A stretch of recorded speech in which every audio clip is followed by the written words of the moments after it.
आज तिवसा येथे विश्व हिंदू परिषद बजरंग दलाच्या वतीने घंटानाद आंदोलन करण्यात आले। मार्च महिन्यापासून कोरोना महामारीमुळे राज्यात लॉकडाऊन घोषित करण्यात आले। त्यामुळे राज्यभरातील सर्व मठ मंदिरे देवस्थान राज्य सरकारच्या आदेशान्वये बंद करण्यात आले होते।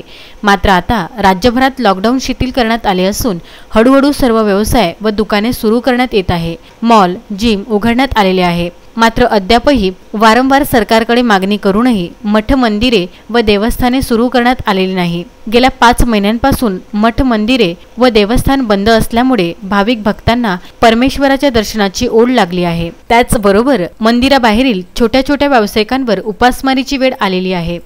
याकरिता लवकरात लवकर निर्णय घेऊन आपण मठ मंदिरे देवस्थान सुरू करण्यात यावी, अन्यथा यापुढे विश्व हिंदू परिषद बजरंग दलाच्या वतीने रस्त्यावर येऊन तीव्र आंदोलन करण्यात येईल, असे निवेदन यावेळी मुख्यमंत्री उद्धव ठाकरे यांना पाठवण्यात आले। यावेळी विश्व हिंदू परिषद अमरावतीचे सहमंत्री रुपेश राऊत, चंद्रकांत ठाकरे, योगेश मोरघडे, अमोल चौधरी, अनुराग भुतडा, स्वप्नील ठाकूर, देवानंद सोमराळ, राहुल मारबदे, भूषण बाकडे, निखिल लोखंडे आदी उपस्थित होते।